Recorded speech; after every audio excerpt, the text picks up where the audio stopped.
یہ 1918 کا زمانہ ہے جب عالمی جنگ آخری مراحل میں ہے۔ ہم ٹیکساس میں ایک لڑکی کو دیکھتے ہیں جس کا نام پرل ہے، جو یہاں اپنے ماں باپ کے ساتھ رہتی ہے۔ اگرچہ اس خاندان کا تعلق جرمنی سے ہے، لیکن اب یہ ٹیکساس میں آباد ہو چکے ہیں۔ پرل کا شوہر ایک آرمی آفیسر ہے جو اپنے ملک کو پروٹیکٹ کرنے کے لیے پہلی جنگ عظیم میں گیا ہے۔ پرل کے والد مکمل طور پر مفلوج ہو چکے ہیں۔ ماں جانوروں کی دیکھ بھال کرتی ہے۔ وہ پرل سے کہتی ہے کہ سارے کام کی ذمہ داری اب صرف تم پر ہے۔ پرل کو فلمیں دیکھنے کا بہت شوق ہے، اسی لیے جب بھی اسے موقع ملتا ہے وہ قریبی سنیما گھر جا کر فلمیں دیکھتی ہے۔ اور اس کی ماں یہ نہیں چاہتی، وہ چاہتی ہے کہ وہ فارم کا خیال رکھے اور اپنے والد کا خیال رکھے، لیکن پرل کے خواب مختلف ہیں۔ وہ جانوروں پر تشدد کرتی ہے اور اپنے باپ کو بھی پریشان کرتی ہے۔ اس کے علاوہ منشیات کی بھی عادی ہو چکی ہے۔ اس کی زندگی میں تنہائی ہے۔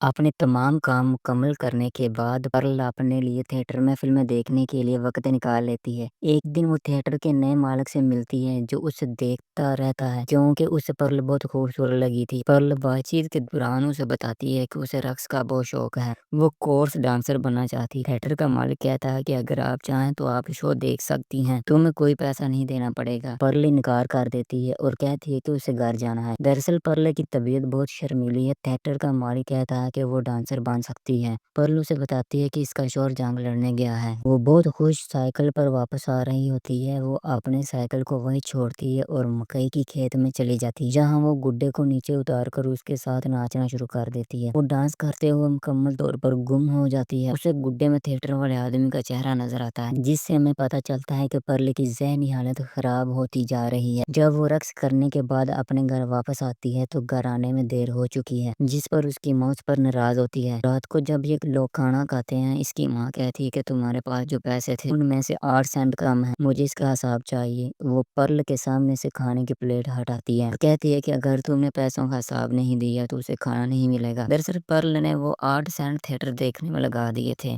پھر اگلے دن اس کے شوہر کی بہن جس کا نام مرسی ہے اسے ملنے آتی ہے، جو پہناوے سے کافی امیر لگتی ہے اور وہ امریکن شہری ہے۔ پرل کو بتاتی ہے کہ یہاں ساتھ ہی چرچ کے پاس کورس گرل کے لیے ایڈیشن چل رہے ہیں اور جو بھی اس میں سلیکٹ ہوگا اسے 7 شہروں کا ٹور ملے گا اور میں ایڈیشن کے لیے جا رہی ہوں، جس پر پرل کہتی ہے کہ وہ بھی ایڈیشن دینا چاہتی ہے۔ مرسی کہتی ہے کہ تم بھی ایڈیشن دینے آ جانا اور کسی کو کچھ نہ بتانا، جس پر پرل بہت زیادہ خوش ہوتی ہے۔ دراصل اس کی خواہش تھی کہ وہ ڈانسر بنے۔ رات کو تھیٹر کے اونر کے پاس جاتی ہے اور اسے بتاتی ہے کہ میں نے ایڈیشن دینے جانا ہے اور میں نے کبھی ڈانس نہیں کیا، جس کے لیے میں بہت پریشان ہوں۔ اونر کہتا ہے کہ تم پریشان مت ہو، تم ڈانس کر سکتی ہو۔ اونر اسے تسلی دیتا ہے اور اسے ایک اڈلٹ مووی دکھاتا ہے اور اسے بتاتا ہے کہ آنے والے وقتوں میں یہ ہر طرف عام ہوگی۔ رات کو بستر میں لیٹے اپنے شوہر کی تصویر کو دیکھ کر اسے نثر رہی ہوتی ہے اور یہ سوچتی ہے کہ اس کی خواہشات کے درمیان اس کے گھر والے آ رہے ہیں اور انہیں مر جانا چاہیے۔ اگلے دن وہ اپنے باپ کو ندی کے کنارے لے کر آتی ہے اور اسے اس میں پھینکنا چاہتی ہے، تبھی اس کی ماں پیچھے سے آ جاتی ہے اور پرل کو کہتی ہے کہ وہ اپنے باپ کو گھر واپس لے کر جائے۔ رات کو جب یہ کھانا کھا رہے ہوتے ہیں تو اس کی ماں کہتی ہے کہ مجھے تمہارے کمرے سے مووی کا پوسٹر ملا ہے، مجھے پتا ہے کہ تم رات کو چھپ کر سینما دیکھنے جاتی ہو اور آج کے بعد تم کبھی سینما ہال نہیں جاؤ گی۔ دراصل یہ وہ وقت تھا جب سینما جانا اور گانا بجانا اچھا نہیں سمجھا جاتا تھا۔ پرل اپنے ماں سے کہتی ہے کہ چرچ میں ڈانس کے لیے ایڈیشن چل رہے ہیں اور میں بھی ایڈیشن دینا چاہتی ہوں، اگر میں سلیکٹ نہیں ہوتی تو میں کبھی ڈانس کا ذکر نہیں کروں گی، جس پر اس کی ماں انکار کر دیتی ہے اور ان کے درمیان بحث شروع ہو جاتی ہے۔ اس کی ماں اس کے منہ پر تھپڑ مار دیتی ہے۔ اچانک سے اس کی ماں کا بیلنس بگڑ جاتا ہے اور آگ والے چولہے سے اس کے کپڑوں کو آگ لگ جاتی ہے۔ پرل جلدی سے پانی سے آگ بجھاتی ہے۔ اس کی ماں جل چکی تھی، وہ اپنی ماں کو نیچے بیسمنٹ میں چھپا دیتی ہے۔ پھر وہ تھیٹر کے مالک کے پاس چلی جاتی ہے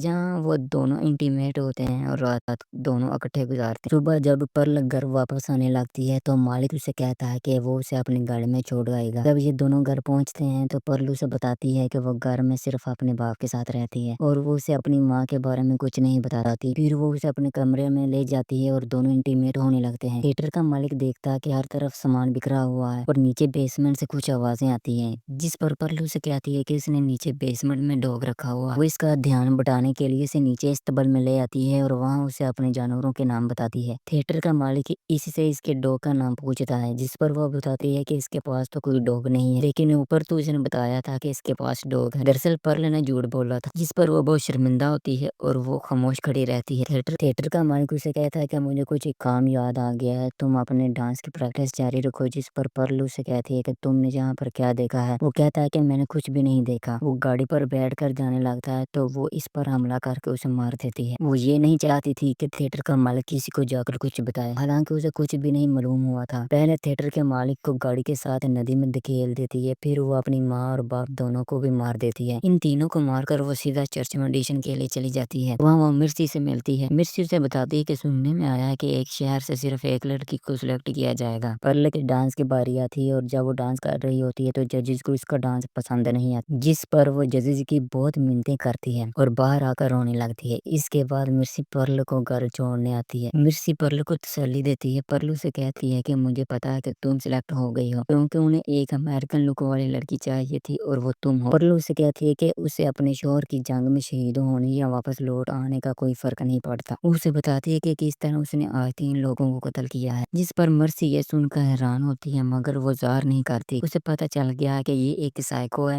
مرسی وہاں سے اٹھ کر باہر جانے لگتی ہے۔ وہ راستے میں ہوتی ہے کہ پرل کلہاڑی لے کر اس کے پیچھے لگ جاتی ہے اور تھوڑا آگے جا کر اسے پکڑ لیتی ہے اور اسے مار دیتی ہے۔ رات کو ہم دیکھتے ہیں کہ پرل اپنے ماں باپ کی ڈیڈ باڈی کو پاس بٹھا کر کھانا کھا رہی ہوتی ہے۔ وہ ان سب کو بہت مس کر رہی ہوتی ہے۔ اس کی ماں اسے کہا کرتی تھی کہ جو ہمارے پاس ہے ہمیں اس کو بہتر کرنا چاہیے۔ اب وہ سب کچھ ٹھیک کرنا چاہتی ہے اور وہ پرے کر رہی ہوتی ہے کہ اس کا شوہر واپس لوٹ آئے، اور اگلے دن ہی ہم دیکھتے ہیں کہ اس کا شوہر واپس آ جاتا ہے، اور جب وہ گھر میں داخل ہوتا ہے تو دیکھتا ہے کہ اس کی ماں اور باپ دونوں کی ڈیڈ باڈی پڑی ہوتی ہیں۔ پرل کمرے سے باہر آتی ہے اور وہ اپنے شوہر کو درد بھری مسکراہٹ کے ساتھ دیکھ رہی تھی، اور یہاں پر مووی ختم ہو جاتی ہے۔